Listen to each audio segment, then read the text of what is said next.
Estamos de vuelta aquí en Clave Política a través de Telesur, la señal informativa de América Latina y el Caribe. Y nos conectamos con Quito, con Juan Fernando Terán, a propósito de lo que ya es una revelación en este país y es el anteproyecto de ley que privatizaría el Banco Central. Pero también en ese tema se añade un elemento que es clave, Juan Fernando, y tú lo manejas adecuadamente. Es que por un préstamo de 3.500 millones de dólares, el señor secretario de la presidencia, Juan Sebastián Roldán, ha dicho que se pueden vender las torres de la Corporación Nacional de Telecomunicaciones, se pueden vender cualquier cosa, es decir, por 3.500 millones de dólares vamos a vender un patrimonio que estaría por encima de los 10.000 millones en el Ecuador. ¿Cómo se entiende esto? ¿Para qué ocurre esto? ¿Es solamente cambio de plata o hay algo más que no conocemos adecuadamente? Mira, van a aprovechar estos meses que les queda como gobierno para hacer una privatización de todo lo que puedan del Estado ecuatoriano.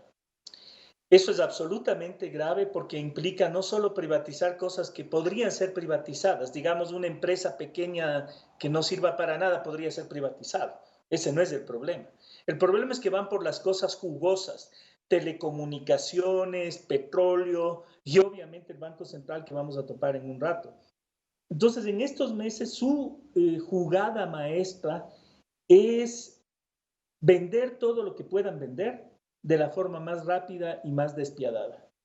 Obviamente esto tendrá que ser revisado por el próximo gobierno porque aquí pueden haber cosas muy turbias y eso tendrá que la sociedad ecuatoriana establecer responsabilidades.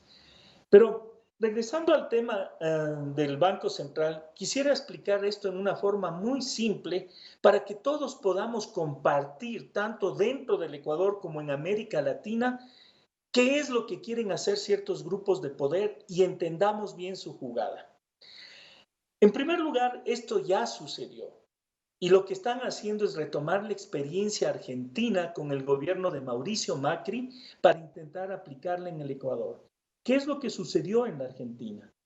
Que durante el gobierno de Macri, y especialmente en el último año del gobierno de Macri, los sectores de poder, la banca, los grandes empresarios, los monopolios que controlan grandes conglomerados económicos, sacaron dinero de Argentina, sacaron dólares de Argentina o euros de Argentina. Hubo una salida impresionante de dólares y de euros.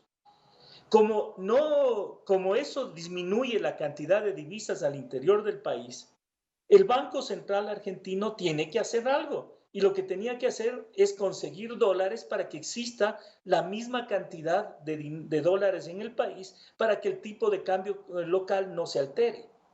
Entonces, los sectores privados sacan dinero del país y le toca al Estado resolver el problema de la ausencia de esas divisas en ese país.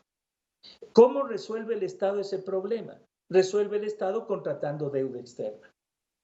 Eso es lo que pasó en la Argentina. Entonces, por favor, no le culpen tampoco de la grandísima deuda externa que tiene Argentina este rato al gobierno de Cristina Kirchner. El que hizo esto, la gran tajada de la deuda externa, fue la de Macri. Ahora, dicho esto, vamos al caso ecuatoriano. Y para entender lo que sucede, imaginémonos lo siguiente, que existe un solo banco en el Ecuador y que existen 10 dólares en el Ecuador, en ese banco. Que yo como banquero decido sacar los 7 dólares de mi banco hacia Miami. ¿Por qué? Porque así quiero hacerlo, por alguna razón o cualquier pretexto. El hecho es de que de 10 dólares que existían en el banco en el Ecuador, saco 7 dólares y se quedan 3 dólares. Como hay solo 3 dólares en el Ecuador, ¿qué es lo que va a suceder? Que se va a notar esa ausencia de dinero en las calles, porque el Ecuador utiliza dólares para sus transacciones cotidianas. Entonces, es evidente que cuando yo saco 7 dólares, se va a notar la falta de liquidez en las calles para hacer transacciones. Como esto no puede quedar así, el Estado ecuatoriano tiene que decir, en este ejemplo hipotético, un ratito, yo tengo que meter dólares a la calle para que la gente siga trabajando y haciendo sus compras y ventas. ¿De dónde consigo esos dólares? Con un préstamo externo. Entonces, lo que hago como Estado es traer unos 7 dólares para compensar los 7 dólares que los sectores privados sacaron del país. Pero esos $7 que yo estoy trayendo se convierten en deuda externa para el Estado porque yo estoy consiguiendo esa deuda externa. Entonces, en definitiva, eso es lo que quieren hacer. Sino que en este ejemplo que yo puse de manera hipotética de que un banquero decide sacar y que el Estado responde de buena fe a esto, en el caso ecuatoriano no es de buena fe, porque ahora sí que ya me entienden lo que está pasando. Pongamos esto en palabras simples y sencillas. Un gobierno de banqueros, un gobierno controlado por banqueros, emite una disposición y un proyecto de ley que les va a permitir a los banqueros sacar dinero del país, sacar todos los recursos que quieran sacar con cualquier pretexto de manera directa o solapada, y le van a obligar al Estado a que llene el faltante de circulante que existe en el Ecuador contratando deuda externa. Eso es lo que están haciendo. Como ya se van del poder y saben que van a perder las elecciones, porque eso es lo que va a pasar, como saben que van a perder las elecciones, quieren dejar la casa lista para ellos seguir usufructuando del Estado ecuatoriano en el futuro gobierno. Y eso implica crear, como repito, una ley en la cual el Estado tenga que cubrir el faltante de circulante de la economía ecuatoriana mediante contratación de deuda externa. ¿Cómo se cubre ese faltante de circulante? De la siguiente manera. El primer paso es genera un banco central que responda a tus intereses como banquero.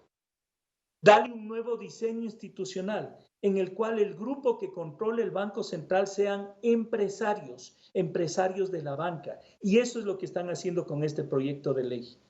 Están asegurándose que supuestos técnicos relacionados con la banca estén en el sitio de control, en el directorio de control, en la junta de control del Banco Central. Esa es la primera jugada. La segunda jugada que hacen para garantizarse este esquema de saqueo al estilo Macri, si queremos ponerle ese nombre, ¿ya? La segunda jugada es poner en la ley que el Banco Central no puede prestarle al Ministerio de Finanzas, no puede prestarle a Petroecuador, no puede prestarle a una empresa pública ecuatoriana, no puede prestarles a los gobiernos subnacionales. Es decir, a ver, hablemos sinceramente y no nos vean la cara de tontos. Lo que quieren hacer es lo siguiente. Ve, no le prestes al sector público porque esa plata tienes que prestarme a mí. ¿Y por qué me tienes que prestar a mí? Porque yo voy a sacar los dólares hacia Miami o hacia Panamá. Eso es lo que quiere hacer la burguesía ecuatoriana. Y Pues eso es lo que ahí no te se debe planteo la otra permitir. pregunta al respecto, porque efectivamente de la reforma, lo que planteas y he estado analizando el proyecto de la forma cierra toda posibilidad del financiamiento del Estado a la empresa pública incluso, es decir, hay proyectos de orden público, empresas públicas que no podrían recibir estos recursos. Pero también la otra cosa que es interesante, digo entre comillas interesante, es que crea un directorio con un periodo de 5 a 10 años que incluso rebasa los periodos presidenciales, porque son de 4, es decir, hay gente que conformaría, que integraría ese directorio que podría durar hasta 10 años si les da la gana, es decir, ahí estarían, como ya han planteado en algunas ocasiones, los ilustres analistas, economistas, funcionarios pagados de los sectores bancarios y empresariales del Ecuador. Mira, de hecho, en el Ecuador desde hace mínimo 40 años se ha consolidado una cosa perversa en el manejo del sector público ecuatoriano, y es la siguiente. Los grupos de poder colocan a sus delfines, a su gente, en el Ministerio de Finanzas, en el Banco Central, en el Banco de Desarrollo del Ecuador, en el Banco Público de Desarrollo. Y esos ministros, cuando están ahí, o esos altos funcionarios, siguen al pie de la letra los dictados del Fondo Monetario Internacional. ¿Por qué? Porque después se van a trabajar en el Fondo Monetario Internacional, en el Banco Mundial y en el BID y en la CAF. Entonces es una situación lamentable y se pueden dar nombres concretos de la gente que ha hecho eso. Hacen méritos en el sector público desbaratando el Estado, desbaratando la perspectiva de comunidad, desbaratando la perspectiva de nación, privatizando todo lo que puedan. Hacen méritos de esta manera para luego conseguir fácilmente el trabajo en las instituciones multilaterales financieras. Eso es lo que están haciendo. Entonces, efectivamente, no te imagines que va a estar ahí un académico, un profesor o alguien que sea de izquierda en ese directorio. No va a estar ahí. Lo que van a tener son los esbirros de los grupos de poder. Y a estos esbirros de los grupos de poder les quieren mantener efectivamente de 5 a 10 años. Imagínate lo que es eso.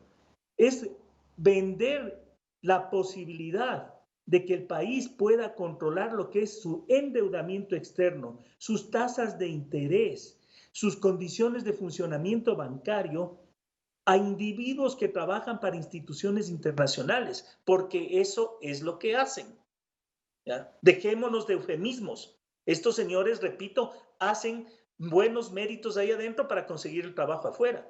Y eso es impensable. Es decir, no me vengan con el pretexto de que el Banco Central tiene que ser independiente. Señores, esto no es la Reserva Federal Norteamericana, donde algún nivel de seriedad sí existe. En la Reserva Federal ustedes tienen científicos y profesionales de primer nivel. Este es el Banco Central que quiere controlar la oligarquía ecuatoriana. Grupos que todavía no entienden que ni siquiera para fortalecer la dolarización, para mantener el capitalismo vigente en el Ecuador, tienen que comportarse con cierto nivel de decencia. Aquí lo que tenemos es una oligarquía que intenta depredar brutalmente al pueblo ecuatoriano para sacar el dinero fuera del país. Es la banca ecuatoriana, son estos grupos de poder los que atentan día tras día contra la dolarización y no el candidato de la izquierda Andrés Arauz.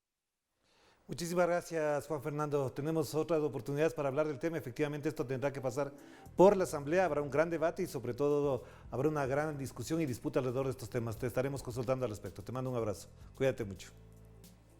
Muchísimas gracias a Juan Fernando Terán. A propósito de este tema, todavía tenemos mucho que hablar porque no es un tema fácil, no es un tema que se pueda desbrozar o analizar en un solo programa. Hay muchos temas alrededor de esto y además implica, como ya he dicho yo personalmente, la cereza sobre el pastel del proyecto neoliberal de quien se llamaba de izquierda, Lenin Moreno Garcés, y justo a vísperas de las elecciones. De esto seguiremos hablando. Que la pasen bien. Chao, chao.